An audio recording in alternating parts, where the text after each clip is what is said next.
chairperson of Inua Mama Jenga Taifa, I want to just capture what my colleagues have said, and I want to start from where Ses has left. The premises upon which any constitution-making process engages a sector is from the point they were at.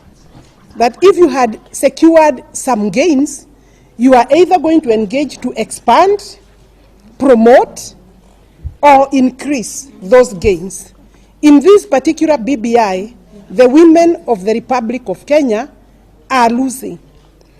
At no time did the 47 women, and majority of the members in this table are from the 47 women reps. At no time did they send a memorandum or call a press conference or engage the BBI team with the request that they remove 47 seats and purportedly transfer them to the Senate. In the National Assembly, you are talking about resources and budget for the entire nation. And the 47 women have already prepared for the next re-election, for general election. For you in the BBI to suggest that those seats will be removed, it means you are throwing a big stone against the possibility of these women being elected. And obviously, therefore, you are leaving them with no alternative than to say no, because this is a gain they had. They have worked since 2017 when they were elected, and now you are saying the seat is not there. The second point I want to discuss is the independence of the judiciary. And my colleagues here have said that the independence of the judiciary appears to be affronted by the BBI, because even today, when you look at 41 judges who have been processed and vetted by the JSC, to date, they have not been appointed, because there is one person who has decided they will not be appointed. When the Naivasha team went to look at the BBI, we had expected the women members of parliament that were there will be able to raise the issues we have raised here. We have engaged with some of them, and they have clearly told us they did not agree with the BBI, the way it is written, in so long as women seats are being affected. Secondly, it is important for His Excellency the President, Uhuru Kenyatta, and the Right Honorable Raila Odinga, come out clear to the nation, to the women of Kenya, and clearly clarifies how many seats are there in the National Assembly, like the way we know we have 360 seats. Considering that today, those who have been elected from the single-member constituency seats is only 23. We want this team to tell Kenyans how many seats are there for women. This issue of there are 70 seats that are not supported by any provision that they will go to women. It's not acceptable to the women of this country. And we seated here, we are willing and ready to engage. The people rejecting consensus at this stage means that they can see themselves in some of those positions. And you know what? The women don't see themselves anywhere in that document. And therefore, we are saying we are not willing to board. We shall not board on this BBI unless provisions clear, guaranteeing and securing the position and space of women is included in the BBI. I think I want to add there, but also say that there is serious concern that even the youth of this country, and I like the position of the Senator Senator Zawadi, that you are clumping, you are putting together women in one basket, women, youth, and persons with disability. We are not interested in that package. We want the persons with disability to be handled and given their own space, because it's their right in the Constitution. We want the youth to be given their own independent space, and we want women, because we have fought These things were not given by anybody.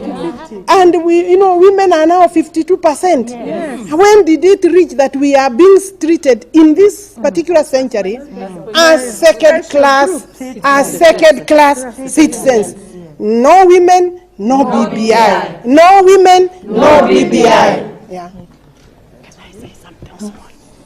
Propaganda machine that they are rolling out, lying to the women of Kenya that there is gains for women in BBI, is unacceptable. It is shocking that the top leaders in this country can stand on a podium and lie to Kenyans. The facts are very clear. Those who helped develop the BBI report obviously did not undertake a literature review of facts that are within, out there in the open space. We all know that no less than 5 court orders have declared that Parliament and the Cabinet is unconstitutional for lack of meeting the 2/3 gender principle. Those pronouncements have been made, and currently Parliament is standing facing dissolution. Now BBI is actually coming to brazen that illegality that has been pronounced by our courts. And BBI further goes on to attempt to pigeonhole women and say we are putting more women in Senate. The National Assembly is the primary legislative organ for oversight, for budget making, and for appointments. We need the voices of women, not only in the National Assembly, within the 1/3 gender principle, but also we need women in Senate, we need women as cabinet secretaries, we need women as PSS, we need women as ambassadors, we need the voice in state corporations as directors and chairpersons, and we need women's voices in every space. That is what true equality is. Women must be on the decision-making table across the board. So the proponents of BBI should stop misleading Kenyans and pretending to us. And I want to call out my own women colleagues who have taken it upon themselves to lie to the women of Kenya, led by Priscilla Nyokabi, Commissioner for the National Gender and Equality Commission. In fact, we shall be mobilizing the women to have her impeached for having gone against her constitutional mandate. The BBI further proposes to infuse partisanship into the IEBC, negating the principle of its independence. We wish to state that elections are about people and political parties. The IEBC must be free from any political interference to manifest the will of the people in electoral processes. It is also disconcerting that the BBI proposes to create the office of Judiciary Ombudsman.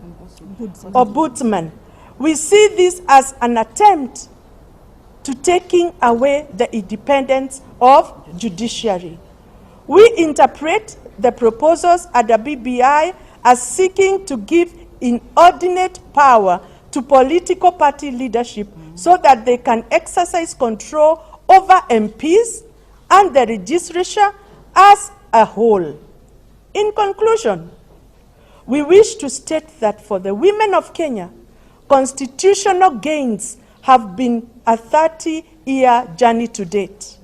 As women leaders, we will not allow for the erosion of work-won women's rights on our watch. We wish to single out those women leaders led by Commissioner Priscilla Nyokabi of the National Gender and Equality Commission, GEC, who are going round the country lying to women that the BBI contains gains for women. We want to condemn the voices that are closing this process to discussion and further conversations and amendments, as this may leave us with no option but to reject BBI.